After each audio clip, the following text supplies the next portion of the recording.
फरमा all India Majlis-e-Ittehadul मुस्लिमीन के कौमी सदर जनाब बैरिस्टर असदुद्दीन ओवैसी साहब, महाराज से आपके बीच आए हमारे भाई पूर्व विधायक जनाब वारिस पठान साहब, हमारे तमाम भाई मजलिस-ए-इत्तेहादुल मुस्लिमीन के कैद, हमारे साथी, हमारी माएँ, हमारी बहनें और कानपुर के हमारे सब नौजवान साथी और हमारे बुजुर्ग, एक महीने में उत्तर प्रदेश चुनाव में चला जाएगा। इस बार लड़ाई दो मोर्चों पे लड़ी जा रही है।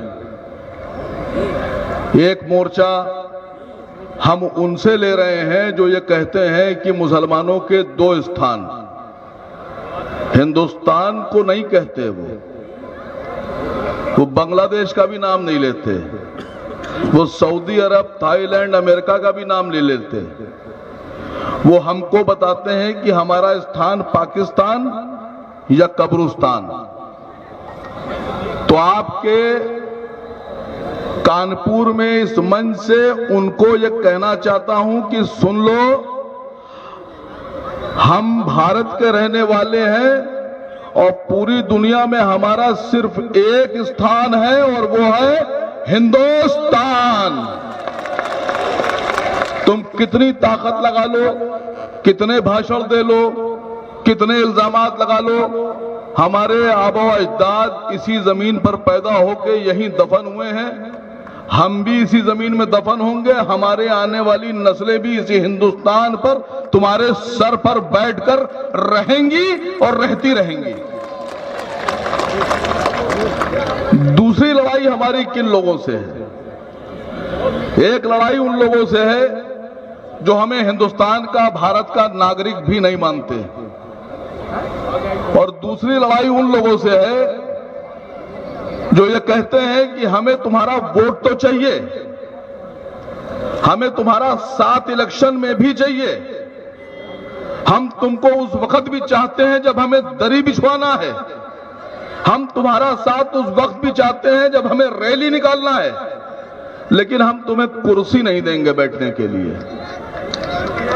तो इस बार इस चुनाव में हमें और आपको ये कसम खाना है कि हमें उनसे अबकी से कुर्सी भी छीन कर लेना है। मैंने उत्तर प्रदेश में ये सवाल खड़ा किया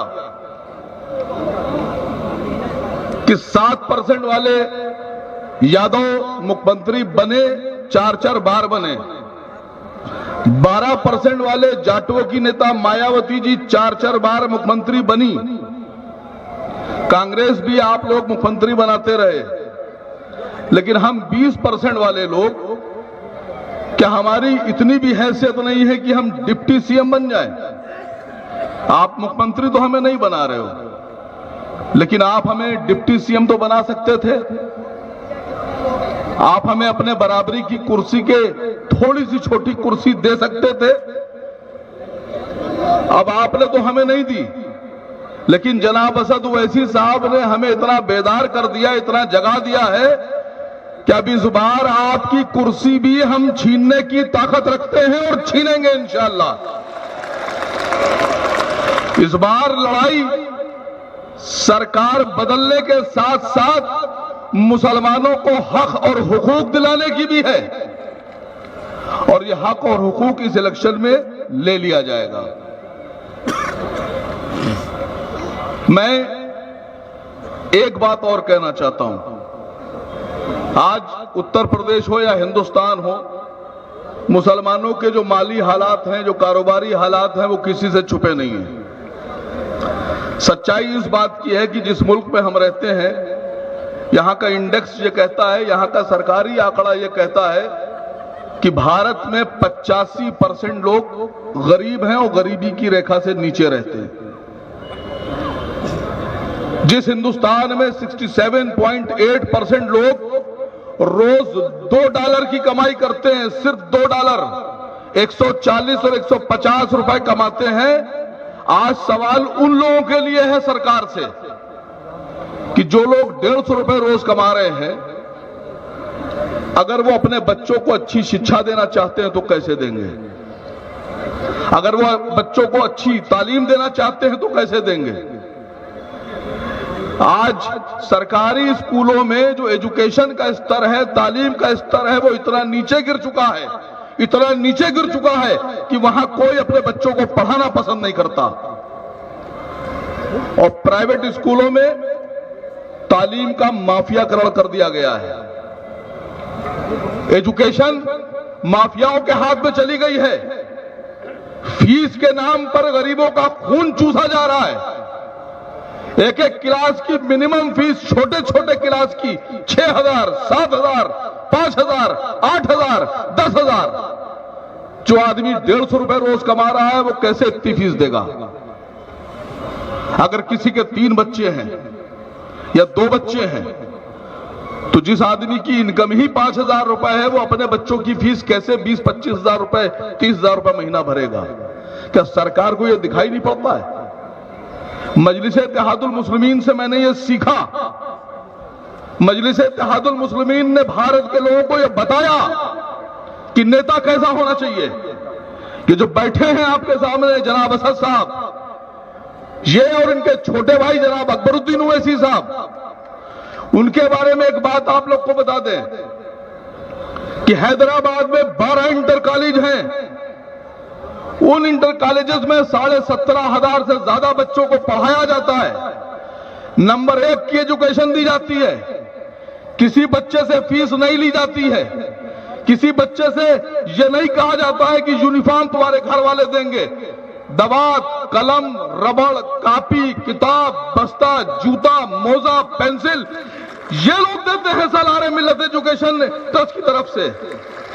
17,500 बच्चों को अगर कोई मुफ्त में पढ़ा सकता है तो मजलिस-ए-इत्तेहादुल मुस्लिमीन और उसके हमारे रहनुमा जनाब असद साहब और अकबर साहब हैं। मिसाल पेश की है जनाब अकबर साहब ने, असद साहब ने। मैं आप लोगों से वादा कर रहा हूं, हमारी लड़ाई आपकी लड़ाई है। इस बार आप जितने भी विधायक जिताकर भेजेंगे और अगर हम सरकार में आते हैं, अगर क्या आएंगे इंशाअल्लाह, बिल्कुल आएंगे सरकार में, तो गिरेबान पकड़कर मुख्यमंत्रियों को हम मजबूर कर देंगे कि सरकारी स्कूलों को ठीक करो और प्राइवेट में फीसें इतनी कर दो कि हर गरीब अपना बच्चा पढ़ा सके। लड़ेंगे आप लड़ाई, ये अपने बच्चों की लड़ाई लड़ेंगे। दूसरी बात,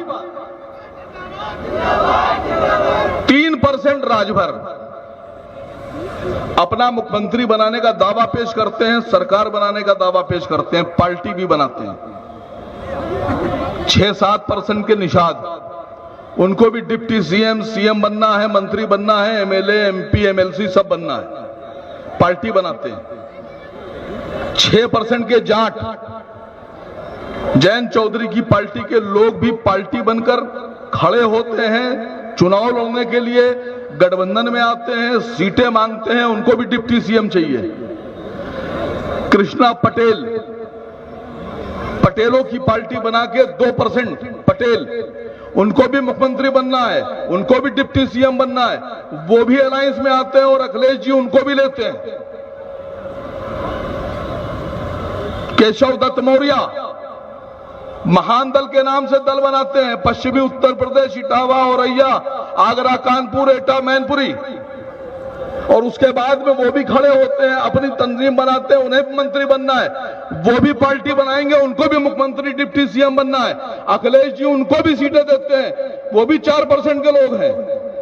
3% वाले को दोगे, 6% वाले को दोगे, 5% वाले को दोगे, 4% वाले को दोगे, खुद 7% हो गए, खुद भी मुख्यमंत्री बनोगे। हम 20% हैं, हमें कौन देगा? हम अपना हक तुमसे अगर मांग रहे हैं तो तुम्हें देना होगा।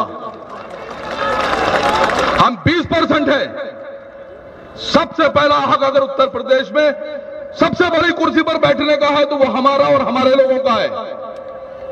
हम अपराध नहीं कर रहे हैं, हम भीख नहीं मांग रहे हैं, हम तुम्हारे आगे हाथ नहीं फैला रहे हैं। हमें अपना हक चाहिए और अगर हक नहीं दोगे तो गले में हाथ डाल के हक निकालना भी हम जानते हैं।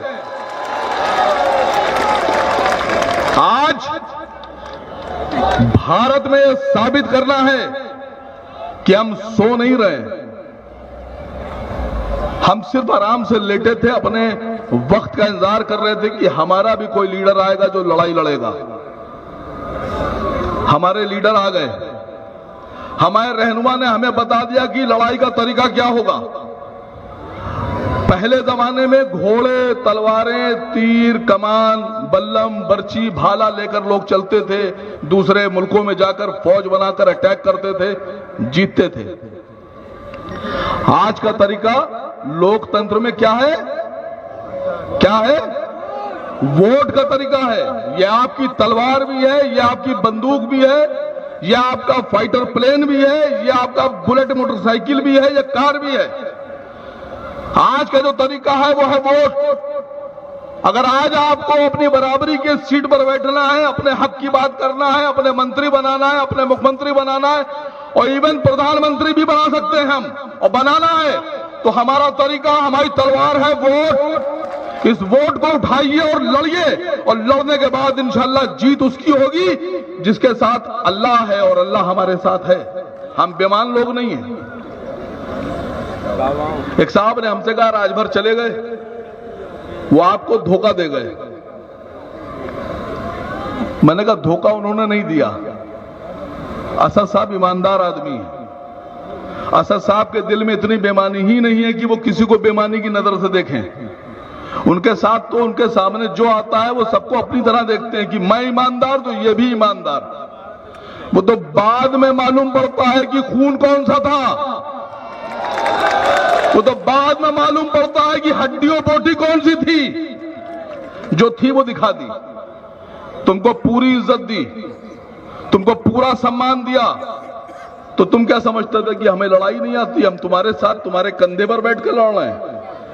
ये दिमाग में डाल लो कि जो लोग ये समझते हैं हमें लड़ाई नहीं आती है, उनको ये बता दो कि हम 1400 साल से लड़ते चले आ रहे हैं और जीते चले आ रहे हैं।